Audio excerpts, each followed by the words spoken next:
Hello and welcome to another episode of Blackjack Movies. This is the special Game of Thrones podcast, The Kings of Westeros. I am Pat Hilke and I'll be your host through this journey of Game of Thrones Season 6 in this limited series, limited space that we have for this podcast. I am joined once again by my partner in crime, Danko Yu. What's up, Danko? Hey, Pat. How you doing? I'm good, man. So we watched Season 6, Episode 2, okay?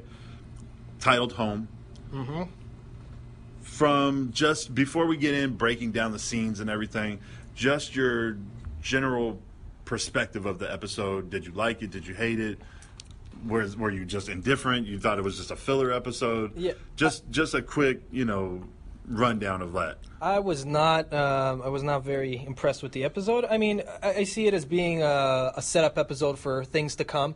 Definitely some pleasing things happen. Some things I expected. Some things sooner rather than later, and some things a little bit later than I expected from what happened in the books. But overall, I mean, it's just a bit of a filler episode. I was pretty pumped about the first episode. They covered a lot in the first episode of Season 6. This one was just okay.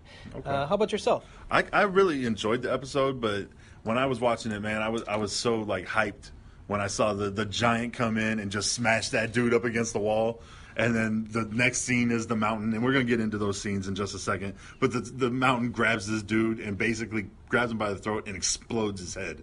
And I was just like, this is dope, man. And then, of course, the last scene is Jon waking up. And sorry for those people that think this is not a non-spoiler show. This is spoilers general. This is what we do here. We're breaking down everything.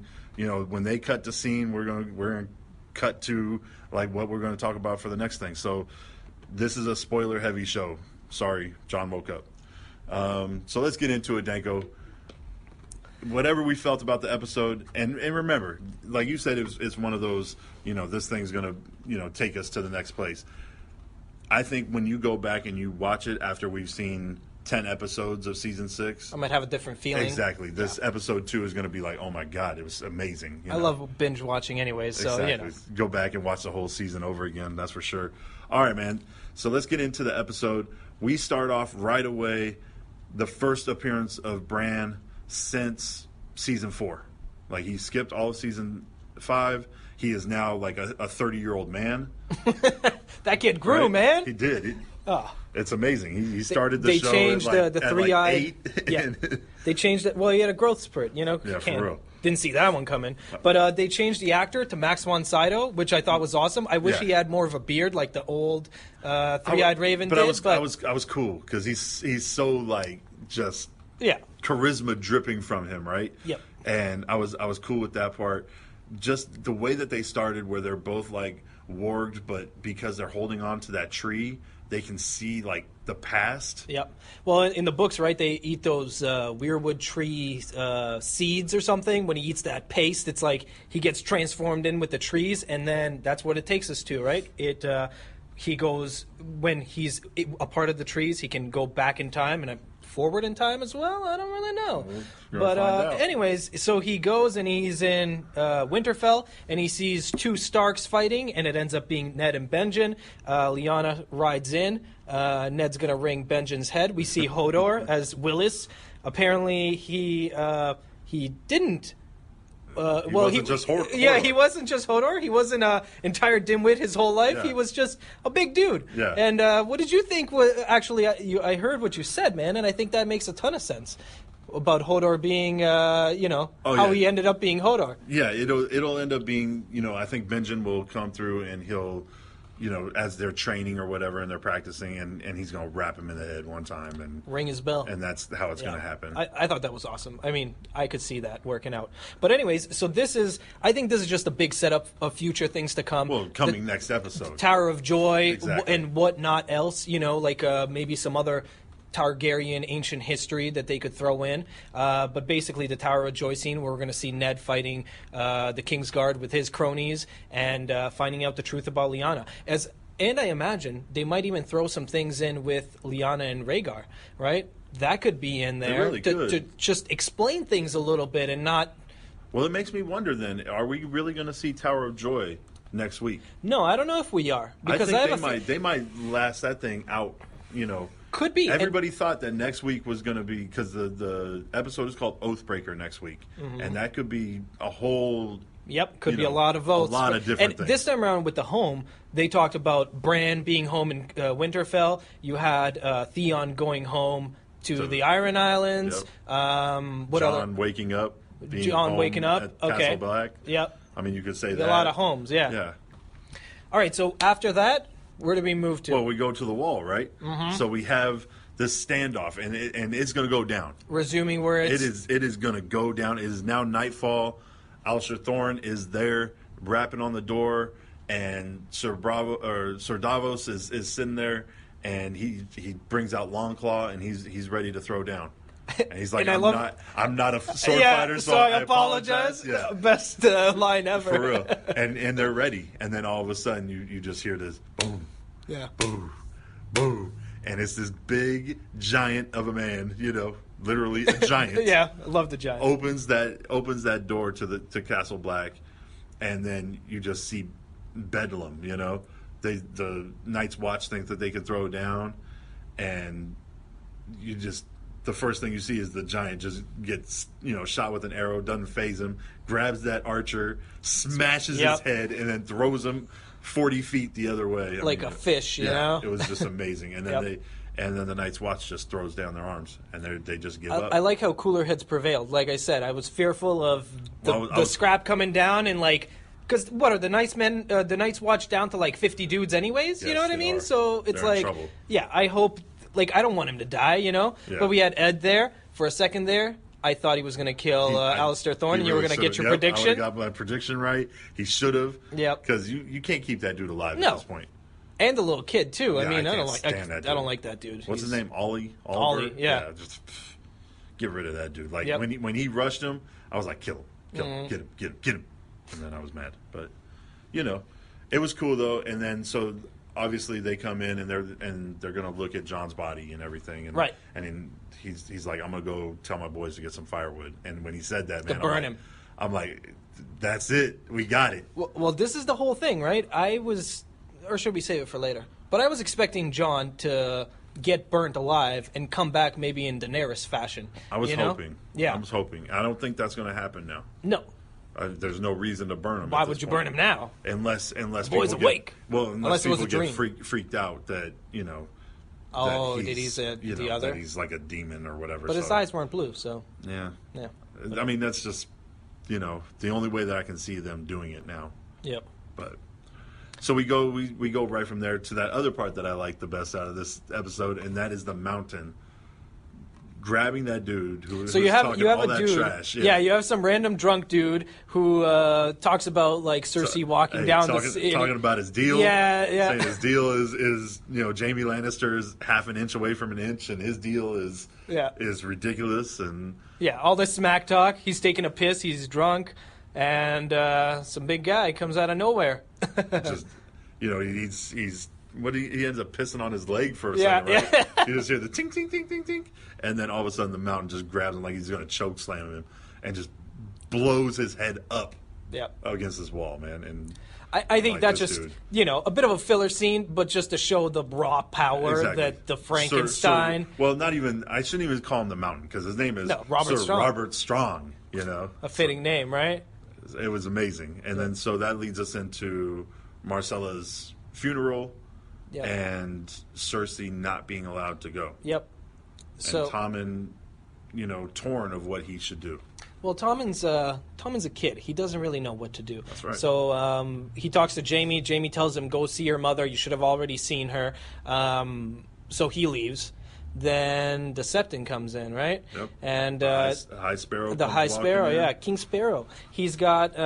So they have a little battle of wits, and it's like a little tit for tat. Yep, and it's. It seems almost like Jaime might take him out there for a second. I was a little fearful. He was about to. I think he was about to. Yeah. Because he pulled that sword out just a little bit, and he was like, "You really want to throw down with me?" Because he was giving him the whole passive aggressiveness deal, and condescending, and Jaime just wasn't going to take that crap anymore, and he was about to take it out, and then all of a sudden you see just being circled by dudes with like spiked bats, and the High Sparrow will be like, Yep. Look, you're going to get me no matter what. They're not going to get to me, but they're going to get you. Yep. Well, it's I just feel like at the beginning I felt for the poor people, the sparrows, but now they're not. No, they're rude, man. And you know, and he's poking the lion. Exactly. You know what I mean? Like, what do you think the is lion. The lion? Exactly. What do you think is going to happen? Exactly. These guys they're not going to end up well, man. No, they're not going to mess around, dude. No. And the best line though was High Sparrow talking, and he goes, how can a bunch of poor people that have no family title or anything else take down a kingdom? Yep. And then he just walks off. And he just dropped the mic. Yeah. And that is a drop mic performance right there. He Yep. was just all right, man. Definitely they made him in the books I was a little more sympathetic towards him. Here I'm like, at first I was sympathetic, but then I'm starting to get less and less sympathetic. If that's the acting ability of Jonathan Pryce and seeing what he's able to bring to that character. Well, and I think in the show you kind of like in the books you don't have to shock jock everything. You know what I mean? Yeah. Here you kind of have to sell it as like sell the anxiety really bad. You know what I mean? Right. Kind of just for them. But good scene. And like you predicted, you're gonna get some Jaime and the Sparrow that's for sure, back and forth banter, and that's what we got that time around. Exactly. Then it cuts to Cersei, right? And just before that, we had Cersei trying to go see Myrcella with her Frankenstein, Yeah. and they were almost going to take out the whole Lannister guard here, For real. and she changed her mind. Cooler heads Right. prevailed. Yep. And then the next scene after that, Tommen comes in, talks to his mom. Apologizes to her, saying that he should have fought for her.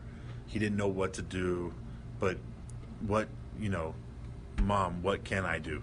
And when he says that, Cersei's mind, Beaming. Yeah, the light bulbs are flickering upstairs, and she's just like, He's back. yeah, He's don't hers worry. again. Yeah. You know what I mean? Don't worry, son. We'll take care of this. And Yep. she's just going to manipulate him, just like she's always done. Yep. With the men in her life, and she'll manipulate him to go fight for Marjorie, who's still sitting in that cell. Yep.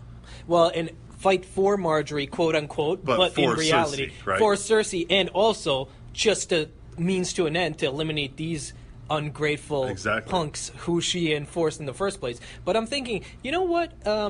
Say what you will about Cersei, but she is stupid in a lot of ways. But you need to have some kind of a strong ruler, and see what happens when you. First of all, she's stupid for giving these guys power, but if you don't have someone strong who's gonna, bite back when someone pushes a little bit too far, then that's the kind of thing that happens, right? Exactly. And that's what happens with the boy king. He doesn't have anyone strong to counsel him at the moment, and Right. they're just these. I mean, they got the numbers, right? But Whatever happened to Kevin Lannister? Like, they don't even they don't talk kill him about off like in the book, right? That's what they did, It's amazing. Like, he's supposed to be the hand of the king at this point. Like, where is he at? right? Giving no counsel. No counsel, but I mean, that's probably they don't want to give him a role. You know what I Right, mean? Right. Keep the ship tight. Too many That's cast true. members. That's true, man. So here's the filler part for this episode, I think. So the next two scenes, we see Tyrion and Meereen, and he's talking about the dragons and how much he studied and how much he likes to drink. And it's the same Tyrion speech that we've heard countless times. And I love Tyrion, so I eat it up, right? But him going down and seeing the dragons and unleashing them, if you will, I think that sets up something more interesting. And it's something that you brought up to me before season 6 even started, and I didn't even ever think of it. And then when you brought it up, I was like, man. And then I saw that episode, and now I'm on the script with you. So tell them. All right. So in all these theories, they always talk about the dragon having 3 heads. And I think it's on the Targaryen banner, right? A 3-headed dragon. Is that right? So then basically, obviously, Daenerys is the first head. Right. Who are the other two heads? Now, they would have to be related to the Targaryens, Exactly. you would think. Jon Snow, obviously. We all know the Lyanna, Rhaegar, the Jon R Snow. plus L equals J. Exactly. So who's the third head? So going back to Tywin and Daenerys' father, the Mad King. So back in the day, Tywin, as a young 20-year-old, became the Hand of the King. And at this time, the Mad King wasn't really mad. He was still normal, and they were good friends. But there was a bit of, back and forth, and they didn't get along. Tywin basically retired himself as the Hand of the King because the king didn't want Rhaegar to marry his Cersei at the time. And there was like a little bit of a spat there. So the myth is that the king at the time raped Tywin's wife, who he loves dearly, and Tyrion was the result of this. Now, of course, Tywin is not the kind of man to admit that kind of defeat and like shame on his family. So he took Tyrion in as one of his own and treated him as a son, albeit a bastard, really. You know what I mean? Because which explains a lot of their animosity and kind of hatred, and yeah. So is Tyrion? Does he have some dragon blood in him? The dragons can smell it. They are intelligent, so he didn't get burnt alive. So that says something, And all he did was talk about, when he's talking to the dragon, all he said, "I used to love reading about dragons." And I'm like, dude, if they really wanted to eat you, they'd eat you. And so there must be something else. And so when I saw that scene, that's exactly what I thought of. And I was just like, this is amazing. 3 dragon riders, Exactly. And it would be so cool if that happened. Yep. Because finally, Tyrion's going to be able to beat someone up. That's true. You know what I mean? Exactly, man. Even though I loved every fight scene he was ever in, because he actually killed some people, even though he's tiny. But, now he's going to have some real power. For real. And then the other filler scene is Arya still in training, but being brought back into the fold of the many-faced She passed god. the test, I guess. Yep. What's the girl's name? The waif or whatever. So we just have to see where her training, where her Jedi powers are going to lead her, Like I said, I think Arya, for a while, is just going to be in this kind of limbo, which is cool because you don't want her to be like, boom, all of a sudden she's a ninja, she appears out of nowhere, starts killing people. Right. That's just a little bit far-fetched, So she's in the training program right now. She's going to have a couple of more interesting assignments. I'm surprised she didn't kill the ship master, that she had when she ended up killing the Knights... the Knight's Guard or whatever, the King's Guard. She ended up killing that guy, but she didn't kill the ship master dude that she was assigned to kill. Well, I think they'll still bring that You guy think? back, Yeah. Because basically in the book, she has a couple of assassinations she takes out. That's one of them. She has a couple of other ones. I think that they'll revisit it. Yeah. And she'll stay on the path this time rather than right breaking off or whatever. Well, she's got to please him, right? Exactly. All right, man. Now we get to the part where you called. You called it last week. And I was like, at first I was like, nah, man, you're crazy. But this is what you called. And you've been seeing it from Jump Street a long time ago. That Roose Bolton was going to buy it. And that's exactly what happened. And Ramsay is so damn crazy that he refused. It's a boy. For real. Once it was a boy, it was game time. Game over, yeah. You know what the best part is? I was checking out online the odds for the deaths, and there were all these crazy ones like Tyrion, Daenerys, and everything, and I'm like, why isn't Roose in here? And anyways, I called it. What can I say? So anyways, the Maester comes back, says it's a boy. Everyone's happy for a second. Ramsay hugs him. Roose says, "You'll always be my firstborn." Ramsay says, "I appreciate that." He walks away. Roose is bleeding with a knife in his side. Exactly. And by the way, at his side, there's Karstark. Right. So, of course, Robb killed Karstark, or the Lord. This is his son. So he killed the other Karstark. So the Starks and the Karstarks obviously not seeing eye to eye. So the Karstarks are backing Ramsay right now. And they mentioned the Manderleys, like we mentioned, and the Umbers. Yep. And they said Umbers, Manderleys, and the Karstarks hold most of the troops in the north. So Bolton's got Karstark now. The Starks, who do they have potentially on their side? The Umbers and the Manderleys, right? So what's going to happen? Hopefully they can get both of those. Well, we know what's going to happen is that Ramsay is taking a force to Castle Black, right, to kill Jon Snow.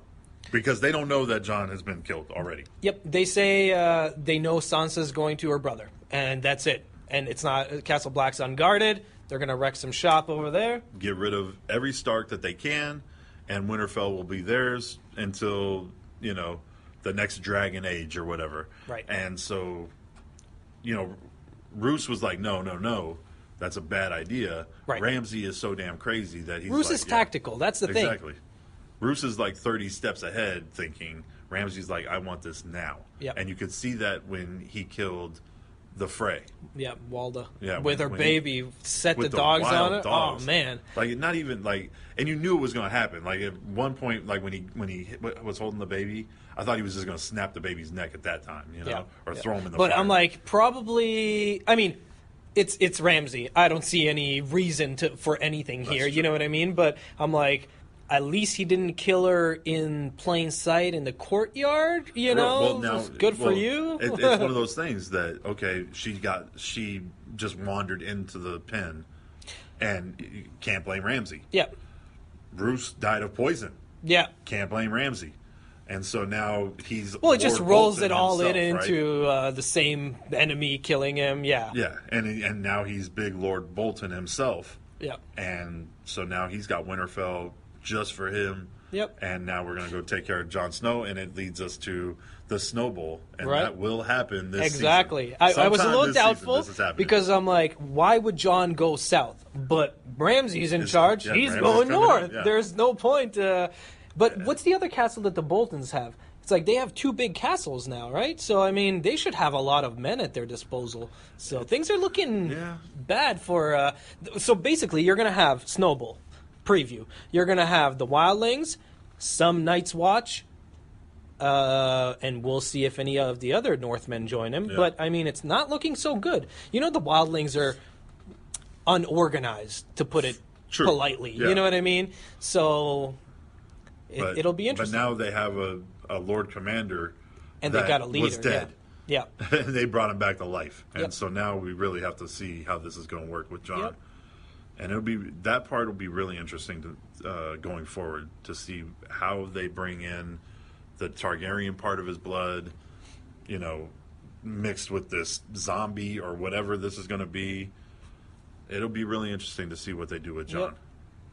Maybe he won't be so much zombie because it's only been one day.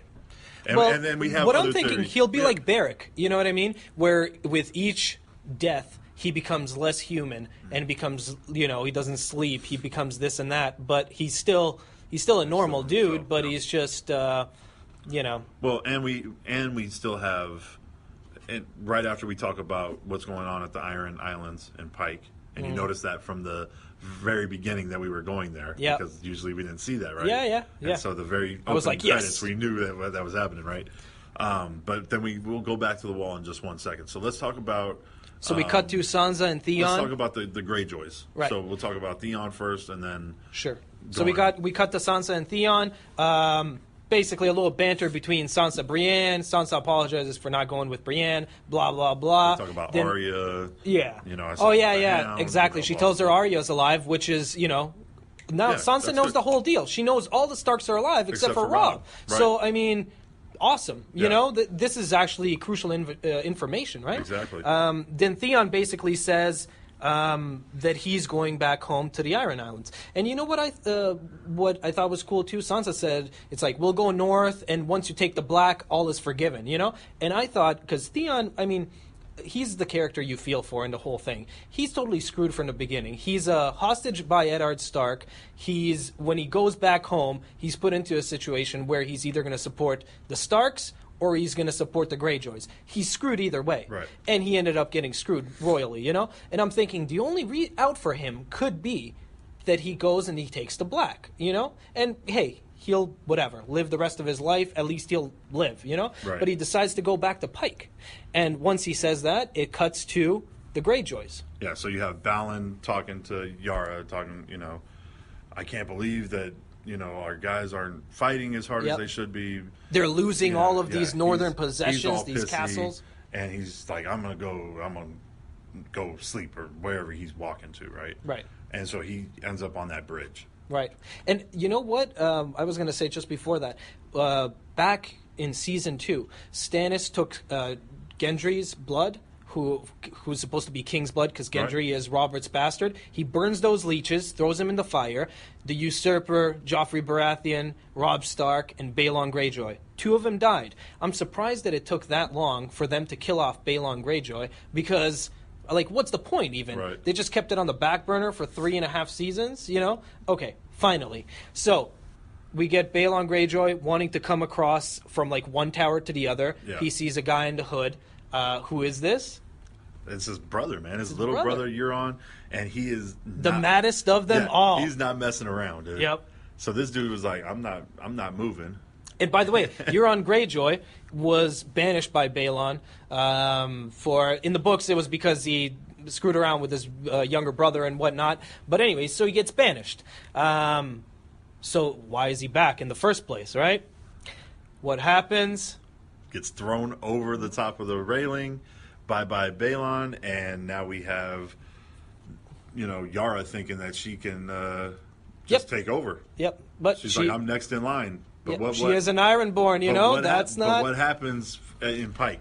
It's not by blood. No, you got to fight for your thrones first of all, right? And on top of that, we see what Balon's other brother, who's like the drowned priest or whatever, right? And he says, "No, we'll decide it with a king's moot." And I'm glad that they jumped straight into it without BSing around for like an episode or something like that. And what was funny was like when I read that in the book. I always thought Theon would come back and try and do it, but it doesn't make sense for Theon. No. Because of... So the King's Moot, first of all, is basically they just have it's like an election, right? They come in, they give their piece, they throw out some gifts, bribe people, blah, blah, blah. They get people to elect them to be the next king, right? So we got potential candidates now. Obviously, Euron, Kiara, and Theon's going back to Pike. So, okay, in the books... Theon's not there, of course, and you got Kiara, you got Euron, and you got another brother, Victarion, who was one of my favorite characters. He's like a total badass, like a huge dude, total warrior, not really a thinker, but he's pretty cool. So what happens Do you think they bring him back? Or do you bring him Who? in? Victarion? Yeah. No, I think, Theon is going to take... Yep, Theon's going to take that part. So what happens in the books is... we have Euron becomes elected. He promises. So you have Kiara promises them the Stony Shore. Victarion promises them. What does he promise them? I don't know, raping and pillaging or some junk, And then Euron says, "I'm going to promise you the world." He starts talking about Daenerys and how he has this horn that tames dragons. So Euron basically wins everyone over, and he sends his younger brother Victarion, who's the badass fighter, to go over and bring Daenerys back for him. During the trip, Victarion basically changes his mind and he wants to keep the woman for Daenerys for himself. Of course, who knows what's going to happen. The books actually stop right before they reach Meereen, and they're like on the doorsteps about to attack with like 80 ships or something, Pretty badass. But now I'm thinking, Victarion's not in there. Will Theon be the loser in the King's Moot, and he'll be sent as the emissary? But it's like, can Theon, the half-man, really be anything? Exactly. Theon, but he might want to be on bring it like he used to. But he could be kind of like Tyrion. He could be a part of the team, maybe. And if he's got a, they obviously need a navy, and the Greyons have one. So if they swoop in at the right time, will this be the time when Daenerys comes to Westeros? No. It's like, who cares? When is she coming to Westeros? She's staying on the other side of the world, man, whatever. Yeah. All right, man, so we talked about everything, and then we get into this last little part, and we're back with Davos and the Red Woman, and basically a filler scene of, like, I know you can do this. Which is totally stupid. Have Come faith on. in yourself, whatever, blah, blah, blah. You've done crazy stuff before. Yeah, Davos giving her the pep talk. Yeah, it was dumb. But it ends up coming back, and everybody is looking at her like, it's not working. so I'm gonna bounce, and then I'm gonna bounce. You know, Ed leaves. Yeah. You know, and then Davos last to look at John, and he's like, it didn't work, man. And so he bounces. Then we get Ghost. See Ghost chilling Ghost, right underneath John. Ghost wakes up. Ghost wakes up, right? And all of a sudden he pops up, and then John's body wakes up. And I'm Cutscene. yeah, and then done. You know, show episode's over. It really makes me wonder, though. You know, because in the book we all think that John warged into Ghost. Yes. You know, they just lead you down that road throughout that whole Dance of with Dragons book, right? Yep. They just constantly are talking about warging and just random characters talking about what they see John being able to do and blah, blah, blah. And you get the preview of it in one of the chapters where another dude dies, goes into another wolf, and lives out, I don't know, his day with, or his lifetime with the other wolves, you know? Right. So you're like, definitely makes sense if John does it. Yeah, and so if that's what happens, and John did warg into Ghost from the jump, right? And then his body is brought back to life and he goes back in. I don't know if that whole, like, Red Priest thing is going to matter at all, like, with John's, like, mind and spirit and things. Like, I think he'll be John no matter what, you know? Yeah. I think the whole Red Priest thing is they just see a big fight coming up, you know, like fight for life, you know, life versus death sort of thing, right? And I think that they're just going to be it's not even going to matter what he believes, you know? He's the one who didn't die. Right. He's the one to lead them because he's cool with the wildlings. He's cool with the Northmen. He's a son of a Stark, you know what I mean? Exactly. Or whatever, a Stark in his blood. And if we find out more about the Targaryens, I mean, it's only going to make him more special. And he's just the one to unite them, you know what I mean? Yeah. And I think that's the whole deal. I don't think, you know, the whole Stannis thing, it's like he didn't believe in the whole Red Priestess junk anyways. He just said the words and he's like, why isn't it happening, you know? Right. And it's like, because you're not the one. It's not like you believed it in the first place. That's true. You just did it because you were told, you know? Yeah. And so with John waking up, where does that take us to the next episodes? Like, do we see, like what you were saying, are we going to see the snowball? Are we going to see John slowly make his way to King's Landing? I don't do think you he goes to stays- King's you Landing think at he all. stays I north? think he's got to fight the others. You know what I mean? I think that's the real fight here. And I mean, with fighting Ramsay, that's going to be entertainment enough. Right. They really have to. I think he's going to fight Ramsay, whoop ass.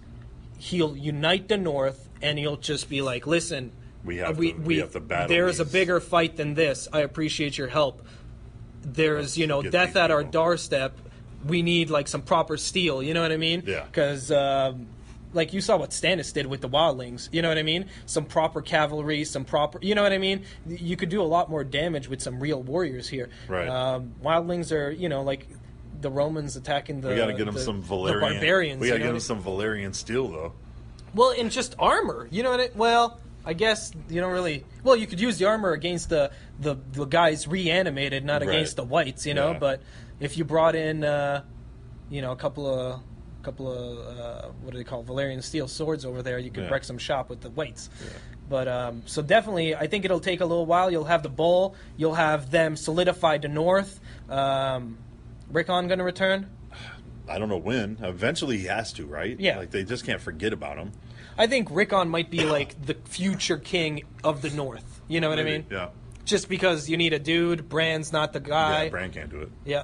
How does Bran fit in to the future here?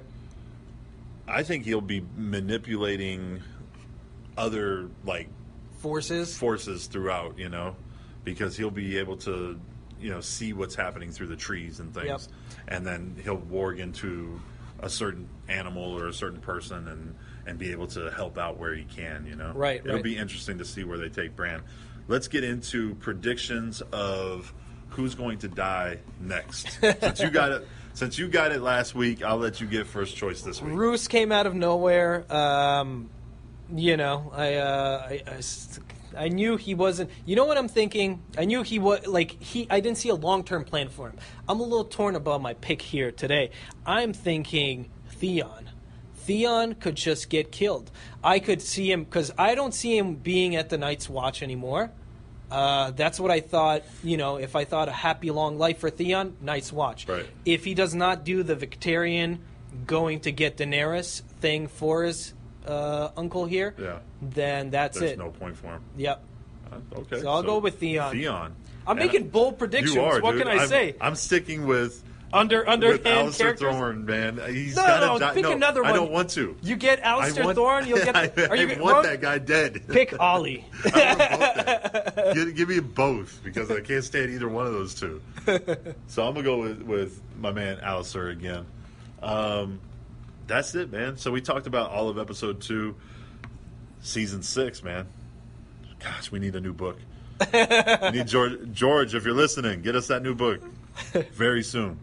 This has been the Kings of Westeros, episode 2 podcast from Blackjack Movies. Follow Danko and I on Facebook. Email, be part of the conversation. Like and subscribe. Comment at Podomatic. And, find us on our YouTube page now, too, that Danko's been doing. Try to hook that up. There you go, man. All right, it's Blackjack Movies.